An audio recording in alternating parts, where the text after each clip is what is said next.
ang mga witnesses na nakuha niya ay puro pala spoon-fed ni Senator Trillanes na isang kalaban sa politika ng mga Duterte.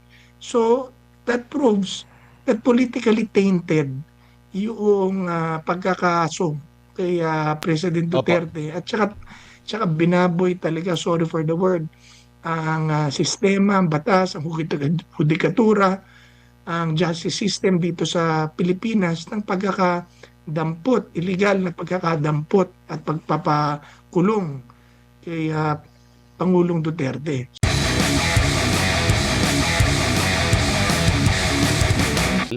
Bago pa ang March 11, nasa Hong Kong ang dating Pangulong Rodrigo Duterte, which is wala ka ata doon. Ibang nag-represent sa'yo doon.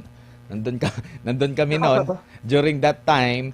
And ano ba ang, kumbaga, ano ang reaksyon mo agad nung mismong nalaman mo o nababalitaan na aarestohin ang Pangulo hanggang sa doon na nga nangyari na nga, saan ka during that time at ano po yung naging reaction nyo? Bilang pagbalik tanaw lang po, Oo. Ginong Greco. Kasi biglaan dumating yung news nung gabi. So, and then nabalitaan namin na babalik ang Pangulo despite na mayroong warnings ng pag-aresto. So nag-aabang na kami, umaga pa lang, yung mga pangyayari sa airport. Tapos yun na nga, dumating na ang Pangulo, tapos karoon na ng commotion hanggang inabot ng gabi ang pag-aresto. Nandun po ako sa Villamor noon sa labas. I remember nasa labas kami ng gate, hindi kami pinapapasok ng dami-dami mga pulis, subalit ang dami-daming mga supporters at nagmamahal sa Pangulong tipon-tipon doon nagagalit dahil sa kitang-kita ng mundo ang illegal na pagdampot sa ating Pangulo at sa pagbaliwala ng proseso ng batas. Ang aming pagkakaalam, the President knew na mayroon sa kanya pagtatangka. Subalit, alam din niya bilang abogado at piskal na he had to be brought to a court first. Bagay na hindi ginawa nila Torre at ng kapulisan at ng buong pamahalaan. Kaya sa pilitan po siyang dinalaran. Alam mo, Admar, ang kwento sa akin ng mga kababayan natin sa airport ng mga pulis. Sabi na gan, sir, handa na kami lumaban. Si Presidente Duterte ang nagpipigil sa amin.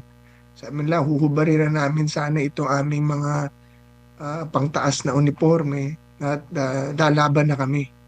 Kaso lang ang Pangulong Duterte ang nagsasabi na relax lang dahil at that point alam niya maaaring magkagulo, magkabarilan pagka pinagpatuloy niya ang paglaban o pagtanggi sumama. So, hindi pinapasok si VP Sara, hindi pinapasok sila Senator Bongo, walang pinapasok po sa amin. Tapos, pinilit siyang dalhin sa, nakita natin yung ginawa ni Torre, yung kanyang napakasamang paraan, napakayabang na paraan, napakarahas na paraan na pagmamaltrato sa Pangulo. Nakita yun sa mga videos na sa pilitan niyang dinala ang Pangulo without a valid warrant. Yun pa ulit-ulit na natin sinabi that ICC warrant na sabi ni E.S. Medaldea na hanggang ngayon hindi pa nakikita should have been first brought to a local court so that the President can defend himself as guaranteed as protection of the Constitution to any Filipino citizen, pero hindi ho ito ginawa. At Opo. nakita natin ang nangyari. Yung pala, ito ang misyon ni General Torre para siya ay maging Chief PNP. Opo. Na nakita rin natin, ginamit lang siya dahil napakadaling panahon, sinibak din kagad siya, tinapon sa MMDA, naghuhugas ng lilinis ng kanal at nagtatraffic. Opo. So yan, Opo. and yeah, go ahead. Ginong Greco, sumagi ba sa isip mo or sa imagination mo na may isang leader tayo sa bansa, Kasi tapos na tayo sa panahon na naging kolonya tayo, sinakop tayo ng iba't ibang mga bansa. Sumagi ba sa isip mo, sa imahinasyon nyo po na may pagkakataon na haharap ang isang leader natin, presidente pa, sa banyagang hukuman? Kasi tapos na tayo sa mahabang panahon nun nung sinakop tayo, humarap ang mga Pilipino sa mga banyagang hukom or sa mga gobyerno ng mga banyaga po. Tama yan, Admar, kasi dito sa Pilipinas, tatlong presidente na po ang kinasuhan natin dito at ikinulong at nakalabas ulit. Tatlo. Una, si President Ferdinand Marcos Sr. Si President Ferdinand Marcos Sr. at saka si President Duterte, parehong EJK ang kaso niyan. Ang sabi ng parehas na organisasyon na nagkaso rin sa kanila. Ang sabi ng ang aligasyon kay President Marcos Sr. na 2,000 mahigit daw ang napatay sa martial law because of political reasons. Mga kalaban sa politika. Si President Duterte daw, 6,000 ang inamin ng gobyerno na namatay dahil sa drug operation, sa illegal drugs operations, magkaiba yon. Si President Marcos daw, meron 35,000 na buhay na mga nakasurvive na tinorture at 70,000 daw ang ikinulong na lahat ang dahilan ay politika, mga political dissenters ang kalaban ni President Marcos. Na kay President Duterte, 160,000 daw ang nakulong. Pero puro drug lord, drug addict at drug pusher. It was a legal police and anti-drug operation. Pero si President Marcos natapos ang kaso dito nilitis, dito tinapos, and in fact, yung mga nagki-claim ng danyos ay nabayaran. In fact, gumawa pang Pilipinas ng sarili niyang batas para ma-prosecute ang Presidente Marcos Sr. Meaning, the Philippines has the ability to hold and to investigate and prosecute high-profile cases kahit presidente. Si Presidente Arroyo, si Presidente Estrada, pareho pong nakulong at nakaalaya dito sa ating bansa. 4 na senador po ang sinubok dito, ang trinay. Senate President Enrile, namatay na, house arrest. Si Senator Bong Revilla, nakakulong ulit, nakalaya, nakulong na naman. Senator Jinggoy Estrada, nakulong, nakalaya. At si Senator De Lima, nakulong, nakalaya, naging congresswoman pa ngayon. At lahat sila, naging mga senador ulit. Ito po ay patunay na ang Pilipinas has the ability to hold and to try high-profile cases kahit pa siya presidente successfully. Ngayon, anong kaibahan nung kay Presidente Duterte? Bakit siya ang kaisa-isahang presidente na kinasuhan na parehas pa ang kaso kay President Ferdinand Marcos Sr. pero dinala doon sa Hague, pinakakasuhan at pinililitis sa mga banyaga at puti na wala namang kaalam-alam ng drug situation dito sa Pilipinas at yung drug operation na nangyari sa Pilipinas nung dumating ang Pangulong Duterte. Tapos ngayon, nakita natin sa mga pandinig na yung proseso ng paglilitis ay siya ring proseso ng paglilitis dito sa Pilipinas. Subalit ang pagkakaiba, siya ay ngayon hinahatulan at humaharap sa mga banyaga na judge na wala namang kaalam-alam, wala namang ambag, wala namang experience at hindi naiintindihan ang sitwasyon dito sa Pilipinas at yung mga pangyayari ng drug war, yung mga tunay na pangyayari dahil di umano ang mga witnesses na nakuha niya ay puro pala spoon-fed ni Senator Trillanes na isang kalaban sa politika ng mga Duterte. So, that proves that politically tainted yung pagkakaso kay President Duterte. At saka binaboy talaga, sorry for the word, ang sistema, ang batas, ang hudikatura, ang justice system dito sa Pilipinas ng dampot, illegal na pagkakadampot at pagpapakulong kay Pangulong Duterte. So ngayon, nakita natin na spoon-fed pala yung mga witnesses. Ginamitan pa ng corruption money. Di umano, may 100 million pesos pang inabot kay Senator Trillanes para ipanggastos doon sa operation ng ICC dito. So, paano yon? Paano sasagutin sa ICC yun eh? Hindi naman nila alam. Yun dahil local issue yun. Lastly, yung um, paano malalaman nung mga puti at ang mga dayuhan, European siya, puro babae, na allegedly mga feminist. Hindi ko alam, pero yun ang mga bali-balita. Galit sa matatapang at matitigas na lalaki, kagaya ng Pangulong Duterte. Paano nila maiintindihan yung sentimiento at tunay na pangyayari na tumatakbo sa isipan at damdamin ng mga Pilipino pre-2016?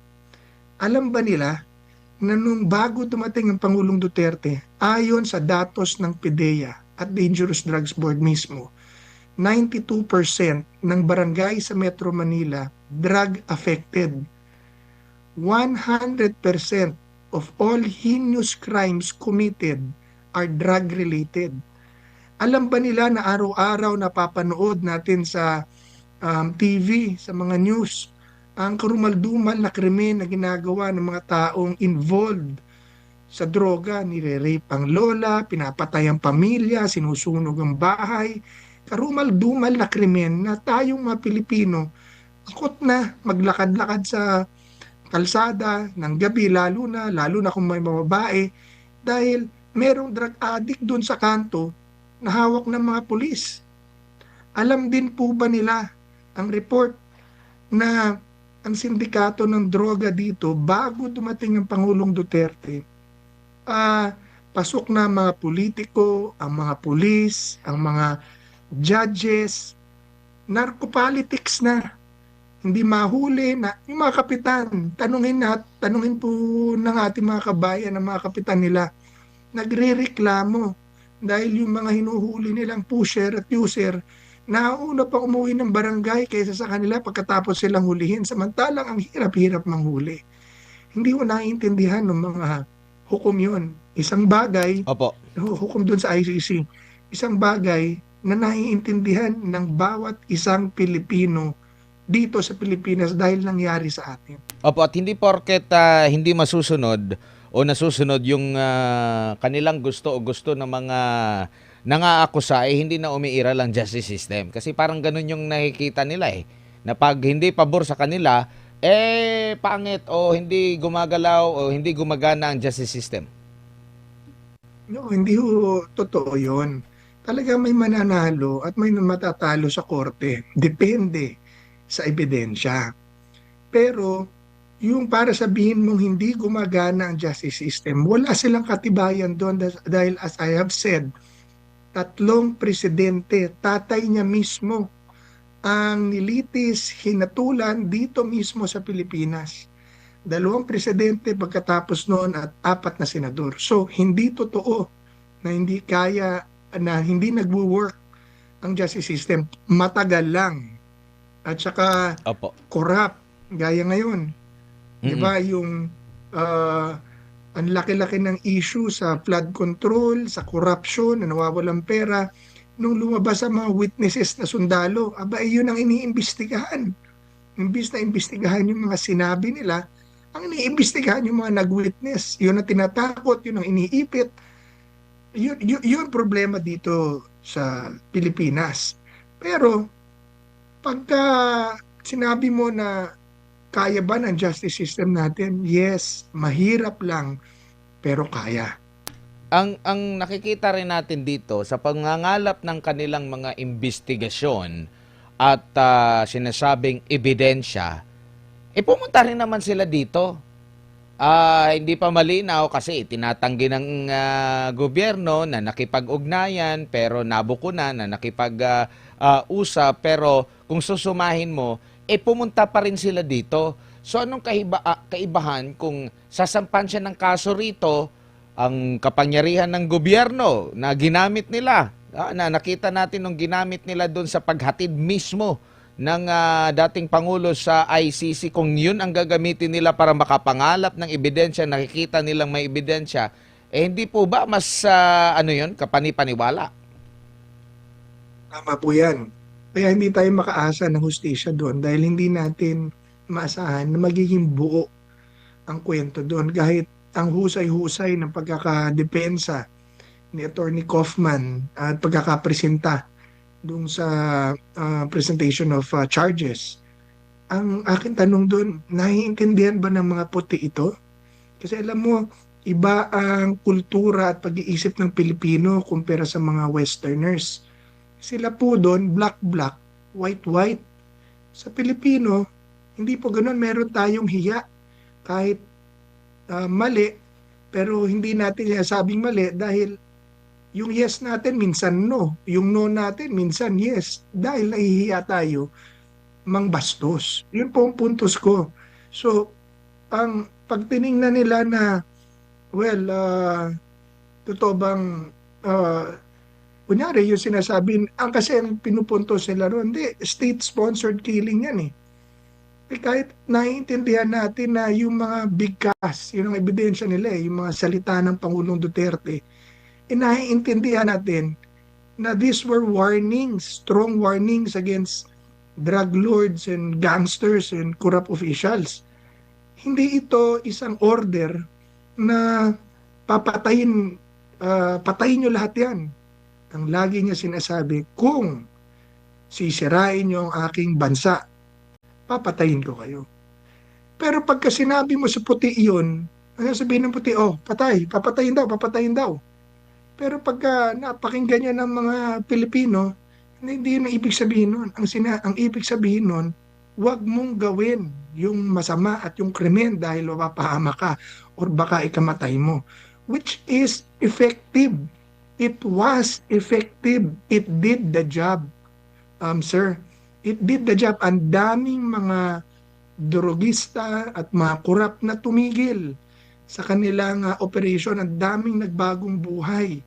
1,200,000 ang sumuko ng mga user at pusher. It was effective. Ibig sabihin, kung noon, let's say, because of the strategy and the way the President Duterte handled the anti-drug campaign, kumbaga, dumali ang trabaho ng pulis at PDEA. Dahil kung noon 1,000 ang kalaban nila, natakot na yung 900, 100 na lang ang hahabulin nila dahil yung 900 sumuko na. That's how effective it was. And the moment na tinanggal yun ngayon, na-realize ng mga dating mga sindikato na wala na ang anti-drug campaign, wala na ang anti-corruption campaign. O kita natin, delikado na naman ang kalsada, patayan, rape, nakikita na naman natin sa news, ang Pangulo mismo pinagbibintangan ng drug use, ang korupsyon, ang lala, never cannot compare to any other administration sa laki. Because nawala yung kinatatakutan na kampanya ng Pangulo which was against drugs and corruption. So it was effective. Naintindihan ba ng ICC yan? Hindi. Pero alam ng lahat ng Pilipino yan sa buong mundo. Opo. At sa panahon po ngayon na hindi nabubura yung naging legasiya ng dating Pangulong Rodrigo Duterte. Kasi sa mahabang panahon, kailan ba yung last niya, di ba? 2022, natapos na yung kanyang termino. Mahigit 3 taon na ang nakalilipas. Laman pa rin siya. Kung punta ka doon sa meron nang tinatawag na Duterte Street, no? Nung nagkaroon siya ng kaarawan niya, nakita rin doon.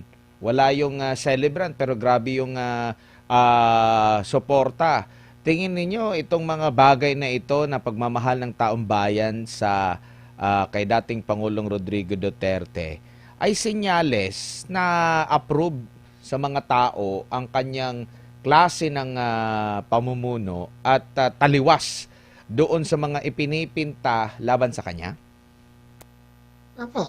You will see it in the news, you will see it on Facebook, you will hear it among many people na pati kalaban natin, ah, sa totoo lang maririnig mo sila na sinasabi, iba nung panahon ni Digong, talagang takot ang tao sa droga, takot ang tao pumasok sa krimen, takot ang tao pumasok sa korupsyon, at yung pagmamahal at pagmamalasakit ng isang pangulo na parang naging tatay sa napakaraming Pilipino dahil naging tagapagtanggol ng Pilipino laban sa mga abusado at kriminal. Wala eh, wala tayong nakitang ganun, siya lang eh. Na hanggang ngayon, nais ibalik ng tao, kaya ang lakas-lakas ni Sara. Dahil inaasahan ng tao, si Sara ang magpapatuloy ng mga sinimulan ng kanyang ama. Ibabalik niya ang laban kontra droga, korupsyon, terorismo at krimen, at maisusulong natin muli ang federalismo at ang parliamentary form of government para hindi lamang pinalta ng tao ang mangyari sa administrasyon ni Sara kung siya ay mananalo, pero mapalitan talaga ang bulok na sistema para ang tao, ang ekonomiya ay insulated sa mga political turmoils and bickering na nagaganap tuwing nag-aaway ang mga politiko. At mabibreak ang Imperial Manila or ang power ng Maynila, Metro Manila over government and over funds. Hindi na pwedeng kontrolin ng isang tao lang or konting tao lang, speaker, chairman ng appropriations committee at presidente, ang pondo at kapangyarihan ng bansa. Hindi na pwede. Yun ang pinakamalaking presidente ang pinakamalaking anong tawag dyan, yung private army dito sa Pilipinas. Buruin mo, nakakapagpadampot ka ng tao na walang warrant, nakakapagparid ka ng simbahan na walang valid warrant, yung ginawa nila kay Pastor Kibuloy. Kaya na, pag presidente ka, kaya mo yon kahit walang tamang legal na dokumento. Kaya natin binibiyak ang kapangyarihan na yan ng Pangulo at Kongreso para hindi na wala nang warlord president. Yung mga maliliit na warlord na mayor, warlord na governor, pag nag-federal tayo, kaya na humsupulin ng army yan, nahahawakan naman ng presidente. And at the same time, ito yung mga pagbabago hinanap na in-offer ng Pangulong Duterte noon. Kaya lalong dumami ang kanyang suporta dahil yung mga corrupt at abusadong opisyal, mas madali nating ma-hold accountable sa isang parliamentary form of government dahil kunyari ang speaker corrupt, ang presidente or ang head of state corrupt, kahit ngayon pwede nating paltan yan at every week haharap yan sa kinatawan at for a question hour at ang lahat ng mga corrupt na opisyal antemano, pwede kagad i-relieve at tanggalin. We don't need to wait for 6 years again to impeach a bad president kung tayo ay parliamentary form of government. Kaya po si Ma'am Sara is very popular. Her name is written all over the walls na kung ngayon ng eleksyon, siya na ang presidente. Kung mag-resign si BBM, siya naman talaga ang presidente. Kung for whatever reason, ayaw na niya dahil magulo na, may sakit na siya, nahihina na ang katawan niya, ayaw na niya, constitutionally, Sara will assume. Pag ngayon na nag-eleksyon at nakikita natin na hanggang 2028, kung ito ay masusustain, she will become president. Why? Because the Filipinos want the restoration of the fight against drugs, corruption, criminalities, and the systemic reforms that were being discussed during the term of President Rodrigo Duterte. Opo, lipat tayo ng topic naman po, Ginong Greco, no? Dito naman tayo sa mga dating sundalo na tinaguri ang brave 18. Ang nangyayari po ngayon, hindi na yung mismong laman ng affidavit ang dinispute, no? Kaya nga magkakaroon ng investigasyon, ipinanawagan doon na sa ombudsman, sa Senado, magkaroon ng investigasyon. Pati na yung sino yung nag-notaryo, ano yung background ng mga nagpakilala. Natawa nga ako doon sa comment na sinasabing ang dishonorably discharged, may mga kaso daw, itong mga sundalo na ito. Natawa ako sa comment kasi sabi niya, alangan naman na illegal yung kanilang ginagawa, ang seminarista ang kukunin na doon. So, kumbaga, kung magbabasa ka ng comment, parang mulat na yung ating mga kababayan na para bakit yung mensahero at hindi yung mensahe ang dinidispute, no? May nagdi-dispute naman doon sa mismong laman. Yun nga, batuhan lang doon, bakit hindi na lang mismo harapan ito imbestigahan. Ano pong masasabi niyo po, Sir Greco? Yun nga po nakikita natin, napaka-unfair and unjust ng mga investigasyon ngayon ng pamahalaan dahil obviously they're protecting something. Alam naman ng lahat, Admar, alam ng lahat na nagnakaw sila. Everybody knows, nakikita sa mga proyekto, sila mismo sinasabi na gobyerno mismo at mga taga-gobyerno mismo ang nagsasabi na grabe ang nakawan. Si Saldico mismo ang lumabas sa tagturo ng napakaraming opisyal, pati ng presidente. Ang presidente mismo nagsasabi na may flood control project scam at ghost projects. Tapos nung lumabas sa mga witness, ang tinugis, ang tinakot, ang inimbestigahan ay yung pagkatao ng mga witness. So that is because yung mga nag-iimbestiga, DOJ, Ombudsman, NBI, lahat reporting under the Office of the President. Tapos, ang Ombudsman pa, implicated pa dun sa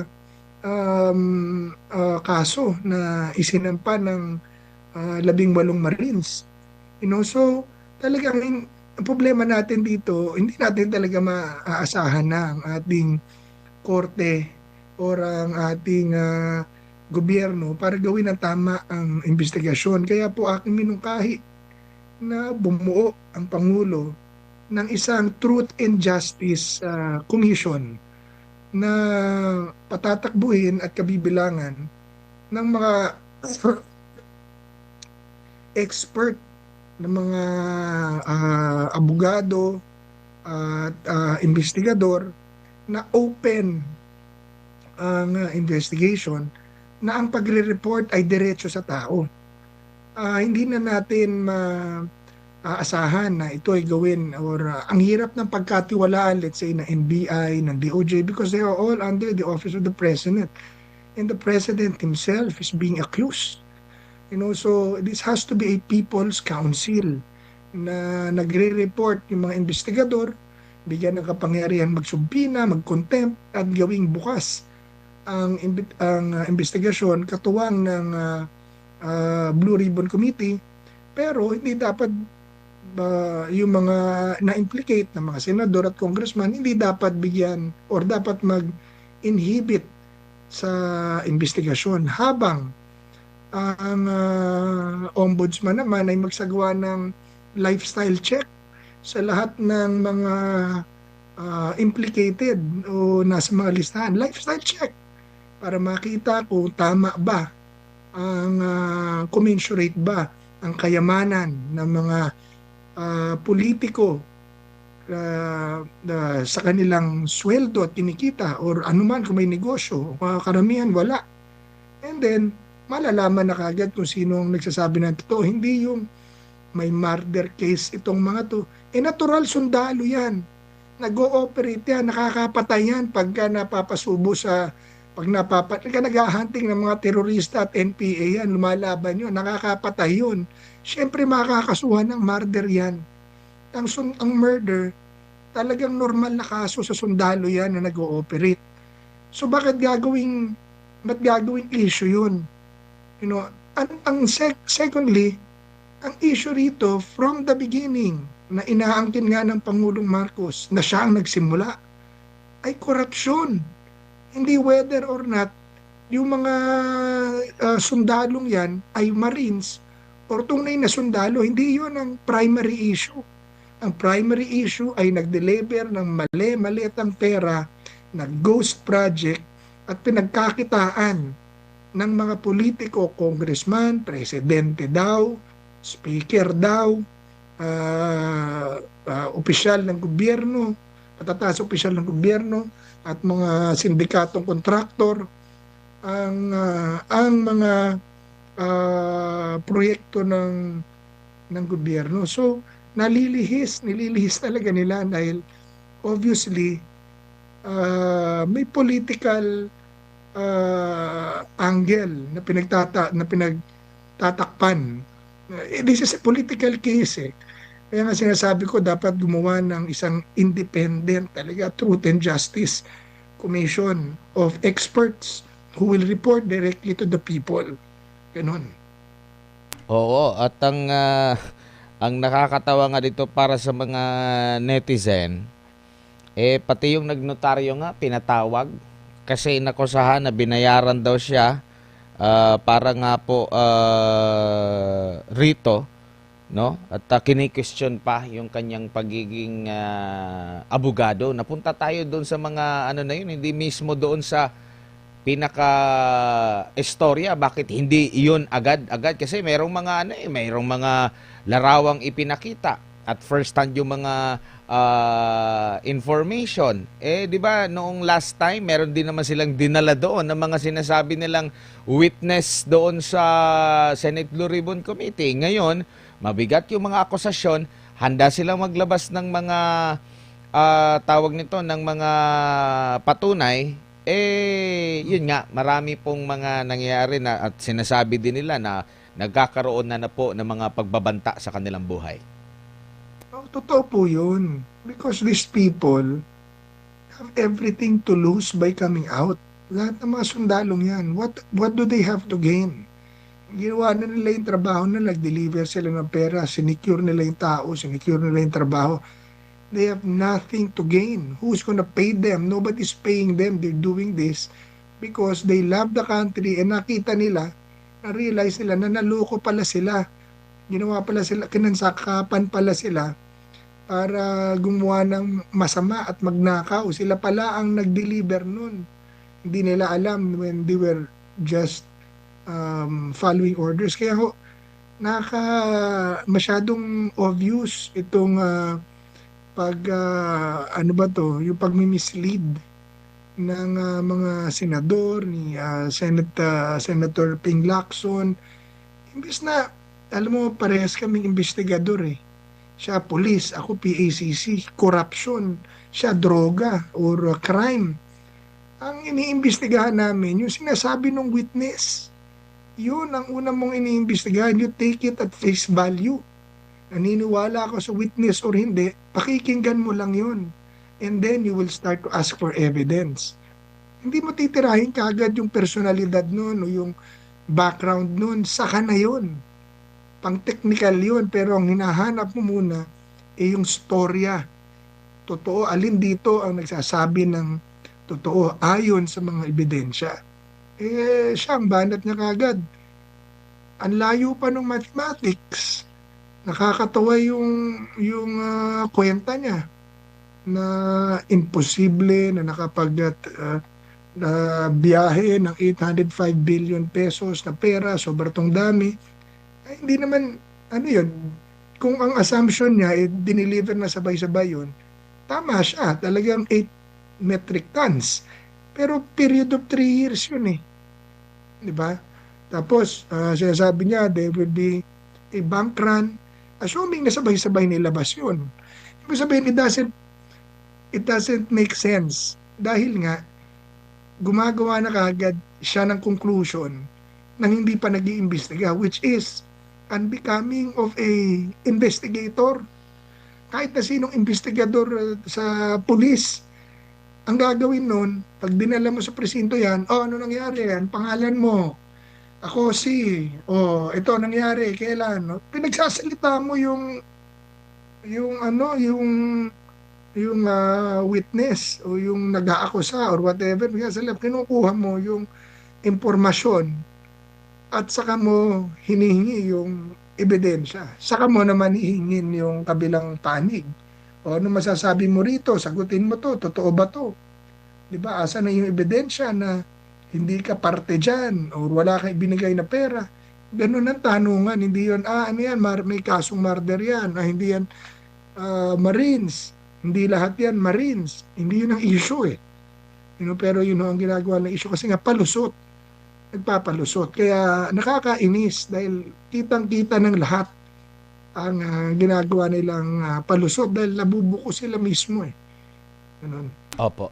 Sir At Greg, saka, sige po. Admar, kanina lang may mga lumapit sa akin. Marami pa daw lalabas na mga witnesses. 100 daw po yan. Yung 18 yan, nauna lang yan. So ngayon, tinatakot nila yung mga 18, kaya yung mga iba pang gustong lumabas ay dadalong isip, natatakot. Pero marami pa hong lalabas dyan. Asasahan natin na sa mga darating na panahon, lalabas yan para mag-corroborate dun sa mga statements. At siguro, yung makikita nating mga kakulangan dun sa mga storya against the report that we already have. Gaya sabi ni Senator Lacson, 1.1 trillion ang flood control, 805 billion lang ang sinasabi ninyo. Hindi pa lahat lumalabas eh. Number two, hindi naman lahat yan ang galing sa DPWH. Meron pang DA, meron pang mga DSUD. Di ba kung ano-ano proyekto? Meron pang airport. Marami pang mga issues dyan eh.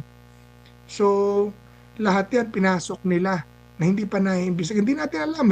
Baka may DOH pa, baka may PCS pa. Wala pa tayo dun eh. So para i-conclude kaagad ni Senator Lacson yan and being chairman of the Blue Ribbon Committee, mali po yun. Dahil hinusgahan na niya eh. Where supposedly iniimbestigahan niya.